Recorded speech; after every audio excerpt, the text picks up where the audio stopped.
Hey everyone, welcome to Mountain Beast Mysteries. What you're looking at is a real Sasquatch. This is Patty, which a lot of you know from the Patterson Gimlin film of 1967. This is, in my opinion, the definitive piece of Bigfoot evidence. This, in my opinion, is real. It hasn't been disproven, ever. Despite what a lot of people think, a lot of people will say this footage was proven to be a hoax, but it has never been proven to be a hoax. And this is the most scrutinized piece of video evidence, or footage, I guess, of anything next to the Zapruder film, the assassination footage of JFK. This footage has been put under the most intense scrutiny that could possibly be out there, and it still hasn't been proven to be a hoax. And the experts that have looked at it thoroughly have all come to the conclusion that it's either genuine or it's one of the most brilliant, incredible hoaxes ever made. And if that is the case, it would have been carried out by just a guy, just a poor documentary filmmaker who didn't have Hollywood resources. We know the costumes of that time period of the late 60s were not that great. Just look at Planet of the Apes and look at what Hollywood had come up with for costumes. They didn't come nearly as close to what we're seeing here in this footage. The details that you see in this footage when looking at it closely are really, really incredible. You can actually see the muscles, the muscle movement on various parts of the body on this thing. Look at the bicep. Like, if you look at the detail in the bicep, that looks real.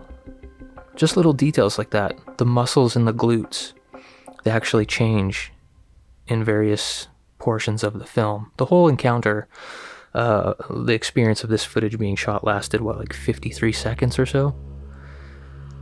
And it was a very quick thing that happened, and they were able to capture the most amazing footage, in my opinion, the definitive proof of the existence of Sasquatch on a 16mm film camera. This is a real Sasquatch. Now, the really incredible thing to me about this footage is that, like, if you look in this image here, you can see the bottom of the foot. The amount of detail and work that would have to be put into a costume of this caliber would have to be insane, because this creature actually left footprints in the sand, like deep footprints in the sand, that would suggest a very large, heavy creature. And the footprints showed actual anatomy.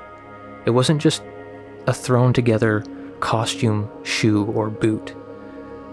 There was detail in these tracks, and the tracks were actually recovered. There was plaster casts made of the best left and right tracks that were left by this thing. I mean, it left an entire trackway that disappeared off into the woods. And it went on for a long ways, but they were able to recover the best examples of the left and right footprint. And you can even see the bottom of the track here, the bottom of the foot, with what I'm assuming is like sand on the bottom of it.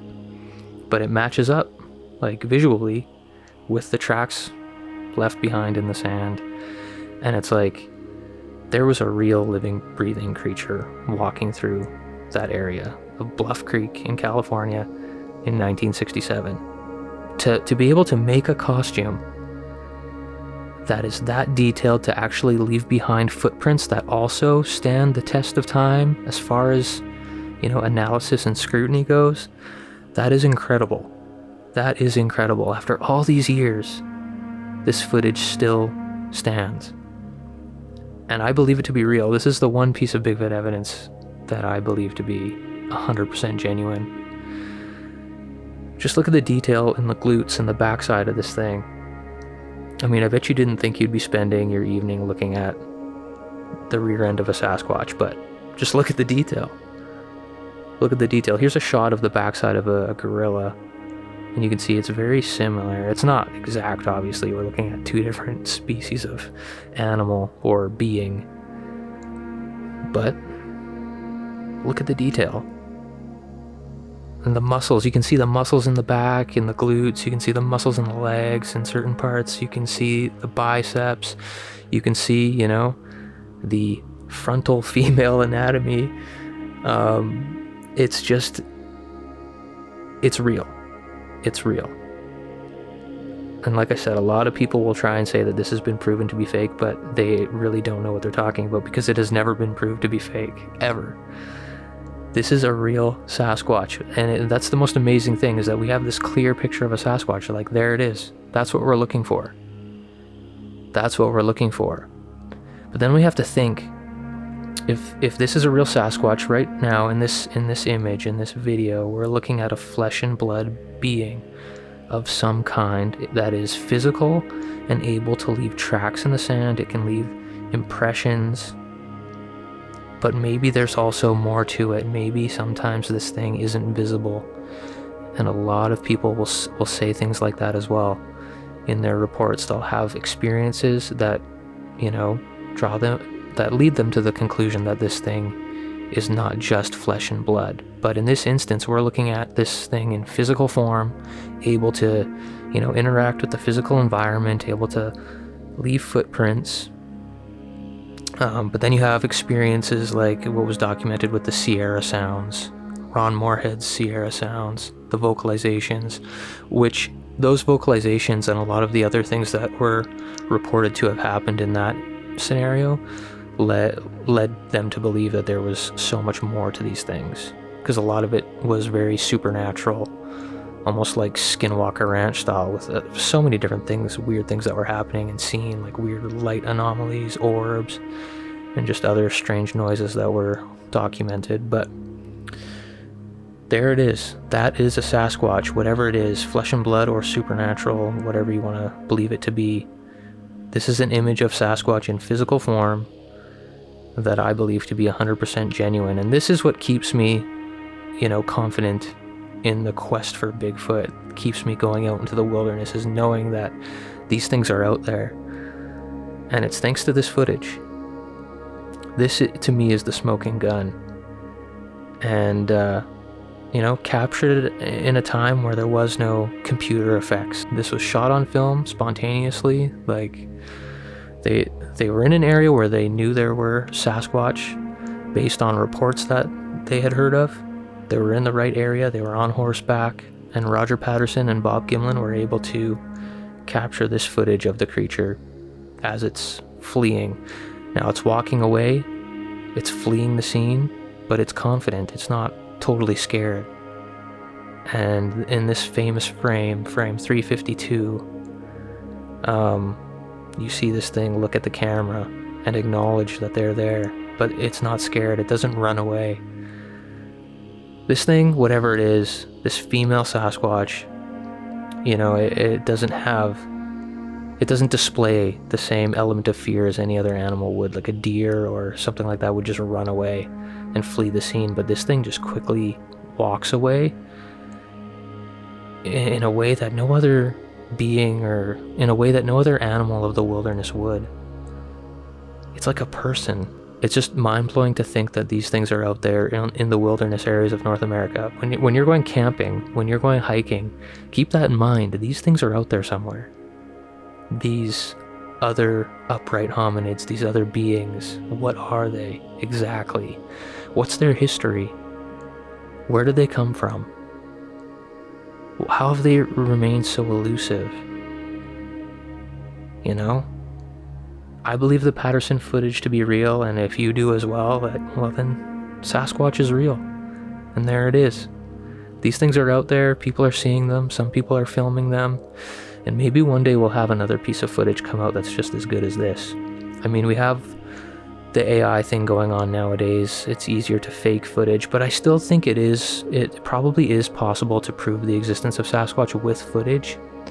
With modern cameras, they record metadata, and you can tell that something's real by looking at the footage and knowing what kind of camera it was shot on. You can look at certain characteristics of the image based on what camera you use and what lens you use and the metadata that was collected. So you can take raw video files, and I think they would still stand up to scrutiny. It's not the same as, making an AI image online. I think that stuff is still traceable. So, maybe one day we'll get like 6K footage, 8K footage of Sasquatch, crystal clear, and I'm curious to know if it would match up with this footage of Patty. I believe it would. I believe it would.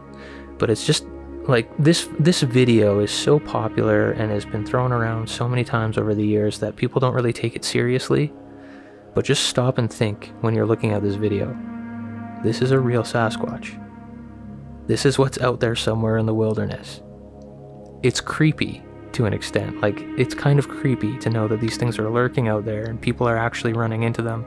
Some people having terrifying experiences, some people having not so terrifying experiences, but it is kind of unsettling to know that these things are out there. And some of them are even bigger than this. This is a female Sasquatch. There's ones out there that dwarf Patty in comparison. The male Sasquatch that people run into are much bigger than this, and it must be a terrifying experience to be out in the middle of nowhere in the mountains and to come face to face with something like that. But Sasquatch is real. This to me is the smoking gun, and we're looking at a real Sasquatch. So I just wanted to share my thoughts on the Patterson footage. It's the one thing that really fascinates me on the subject and gets me like out into the woods time and time again. Even sometimes I'll think to myself, man, is it actually real? There's no way it could be real. But then I think of the Patterson footage and I'm like, it's gotta be real because that footage exists. And I'm pretty confident in what I'm saying right now and in my belief that it's real. So I don't know, let me know what your guys' thoughts are in the comments down below. Thanks for watching this video. We'll see you next time on Mountain Beast Mysteries.